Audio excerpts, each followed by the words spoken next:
સુરતના વરાછા વિસ્તારની અત્યાધુનિક એવી પીપી માણ્યા હોસ્પિટલ પ્રાઇવેટ લિમિટેડમાં આવેલી શહેરનો બહુચર્ચિત કિસ્સો કે જેમાં જહાંગીરપુરા ખાતે નવું નિર્માણ થઈ રહેલા પ્રધાનમંત્રી આવાસમાં કામ કરતા દરમિયાન તારીખ 27/2/2023ના આશરે 3 વાગે રોજ ત્રીજા માળેથી શ્રમિક પડેલ અને શ્રમિકના શરીરમાં લોખંડનો સળિયો ગરદનથી શરીરમાં ઘૂસી ગયો હતો.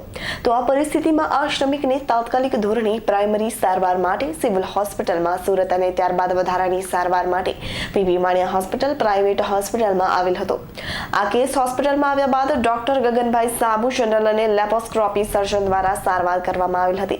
આ સળિયો શરીરની અંદર 3.5 જેટલો અને બહારની બાજુ 1 ફૂટ લાંબો હતો, પરંતુ આ સળિયો ગરદનથી પેટ સુધી જતો હતો. તેવા કિસ્સામાં તેનું સીટી સ્કેન કર્યા બાદ આગળની સર્જરીનું આયોજન કરવામાં આવેલ હતું. જરૂરી બધા જ રિપોર્ટ કર્યા બાદ 4 લોહીના બોટલો અપાયા બાદ તેનું રાત્રિના 10 વાગ્યાથી ડોક્ટર ગગનભાઈ સાબુ જનરલ સર્જન, કાર્ડિયોથોરેસિસ સર્જન ડોક્ટર રવિ સાગર પટેલ, કાર્ડિયાક અને જનરલ એનેસ્થેટિસ્ટ ડોક્ટર ધ્રુવીન લીંબાળ અને ડોક્ટર સંકેત કરકર દ્વારા સર્જરી કરવામાં આવી હતી. અને આ સર્જરીમાં આયોજન મુજબ પહેલા પેટના ભાગે ચીરો મૂકીને આંતરડા અને કિડનીની તપાસ બાદ જે તે નાની ધમનીનું નુકસાન થયું હતું તેનું બ્લીડિંગ રોકવામાં આવેલ અને ત્યારબાદ જમણી બાજુની છાતીને ચીરીને સળિયાને કારણે જે કંઈ ફેફસાના શ્વાસને માર્ગને નુકસાન થયું હતું અને આ સળિયાને કારણે ફેફસા અને આંતરડાની વચ્ચે આવેલ પડદાને નુકસાન થયેલ.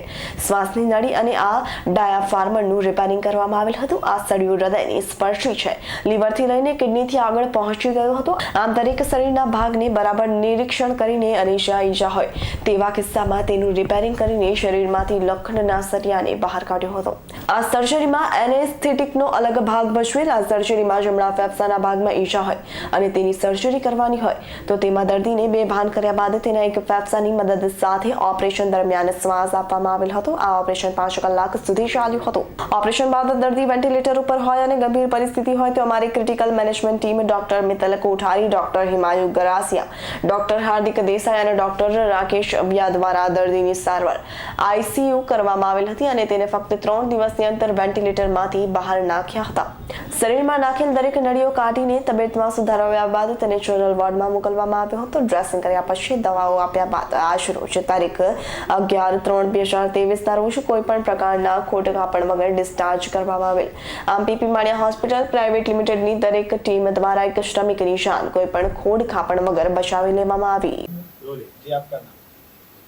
मेरा नाम डॉक्टर गगन साबू है. मैं कंसल्टेंट सर्जन पीपी मानिया हॉस्पिटल प्राइवेट लिमिटेड में हूँ और हमारे पास में मोहम्मद रफ़ीक नाम से एक पेशेंट थे जो कि 27 फरवरी के दिन उनका एक पीठ से सरिया घुस गया था और जब उसकी प्रिलिमिनरी टेस्टिंग हुई तो पता चला, सिविल हॉस्पिटल में पहले उनको लेकर गए. वहाँ प्रिलिमिनरी टेस्टिंग में ये पता चला कि वो जो सरिया था वो उनके छाती और पेट तक घुसा हुआ है. फिर वो पेशेंट को वहाँ से हमारे यहाँ पर लेकर आए और रफ़ीक भाई का हमने जो भी प्राइमरी इन्वेस्टिगेशंस की उसमें जिस तरह से हमारे को सामने आया तो ये समझ में आ रहा था कि जो दाएं बाजू का जो फेफड़े है, लंग्स है, उसके और जो हृदय है उनके बिल्कुल पास से सरिया निकलते हुए और रीढ़ की हड्डी को भी इंजरी नहीं हुई इतनी. और फिर बाद में जो डायफ्राम होता है, छाती और पेट के बीच की जो स्नाइल है, उसको चीरते हुए लीवर, किडनी और नीचे की जो एक मांसपेशी आती है वहाँ तक घुसा. तो सरिया जो था वो तकरीबन 3.5 फीट पेशेंट के अंदर घुस गया था. इसके अंदर में सबसे ज़्यादा चैलेंजिंग पार्ट जो था कि वो इंटरनल ब्लीडिंग रोकना था और जो फेफड़े के ना चोट लगी थी उसकी वजह से पूरे का पूरा हवा लीक हो रही थी. दाएं बाजू में फेफड़ा पूरा का पूरा दब चुका था. तो इमरजेंसी में सबसे पहले हमने ट्यूब्स डाली दोनों बाजू में छाती के अंदर और ट्यूब डालने के बाद में हमने ऑपरेशन के लिए प्लानिंग करी. ऑपरेशन मैंने और डॉक्टर रवि सागर पटेल भाई है, हम दोनों ने मिलकर किया. वो कार्डियोथोरेसिक सर्जन है और हमारे पास में डॉक्टर ध्रुवीन लिम्बाड़ भाई और डॉक्टर संकेत कारकर भाई ये हमारे एनेस्थेटिस्ट थे. सो हमने ऑपरेशन के दौरान सबसे पहले नीचे जहाँ पर सरिया घुसा था पेट के अंदर उस हिस्से को पहले एक चीरा मार के वहाँ पर सब चीज़ों से जहाँ जहाँ ब्लीडिंग थी सबको कंट्रोल किया.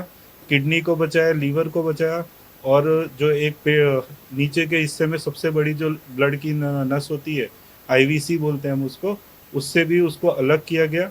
नीचे से ऊपर आते आते हमने पूरा उसको सेपरेट किया उसके बाद में रवि सागर भाई ने छाती पे चीरा मारा और फेफड़े जो थे, तो इसमें हमारे एनेस्थेटिस्ट का सबसे बड़ा रोल आता है, क्योंकि उन्होंने दाएं बाजू का जो फेफड़ा है उसको पूरा का पूरा वेंटिलेट नहीं किया, जिसका मतलब है कि वो पूरा कोलैप्स हो गया, एकदम छोटे भाग में हो गया और केवल लेफ्ट साइड के लंग पर पेशेंट का ऑपरेशन कर रहे थे हम।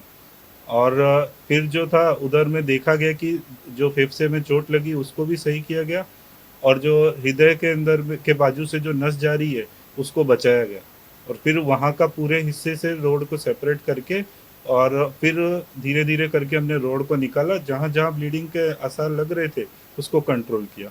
अब इस एस्पेक्ट में दो चीज़ें सबसे इम्पोर्टेंट यहाँ पर आती है हमारे सामने कि ऑपरेशन के दौरान ब्लीडिंग कंट्रोल करना वो एक एस्पेक्ट है, पर साथ के अंदर में जो देखना है कि ऑपरेशन में 24 घंटे के अंदर फिर से वैसी ब्लीडिंग ना हो, ये सबसे ज़्यादा बड़ा रोल है। ठीक है, तो इसके लिए जहाँ जहाँ हमने नलियाँ डाली थी वो सब की हमने रेगुलर मॉनिटरिंग करी। पेशेंट को हमको ऐसे पोजीशन में पहले वेंटिलेटर पे रखना पड़ता है ताकि हम उसको बेहतर तरीके से बाहर निकाल सके।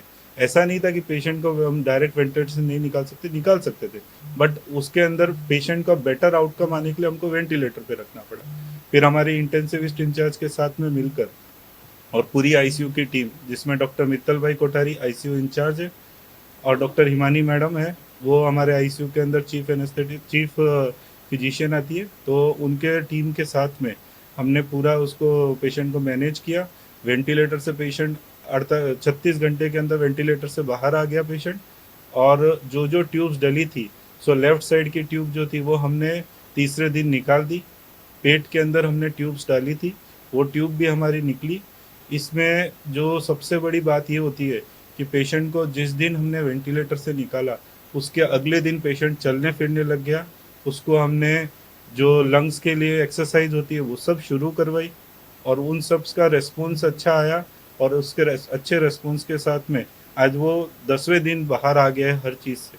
ऐसे कई बार ऐसा देखा जाता है कि इनके अंदर इन्फेक्शन का रेट बहुत ज़्यादा रहता या और कोई लंग्स की इंजरी रहती है तो फेफड़े में पानी बहुत ज़्यादा भरता, तो पेशेंट 6 महीने तक बाहर नहीं आता है। और कई बार ऐसा होता है कि डिलेड इंजरी समझ में आती है कि जो हमको हफ्ते भर या 10 दिन के बाद दिखाई दे, तो वैसी भी कोई इंजरी नहीं मिली है। सो ओवरऑल पेशेंट जो है इसका एक तरीके से हम बोल सकते हैं कि he is the luckiest person on the world. We can give him that title कि इतने सब बाजू बाजू से हर एक ना मेजर ऑर्गन को इंजरी होते हुए भी वो बच गया है, तो ये बहुत बड़ी बात है। ही is the luckiest person of the world. Bureau report S9 news Surat.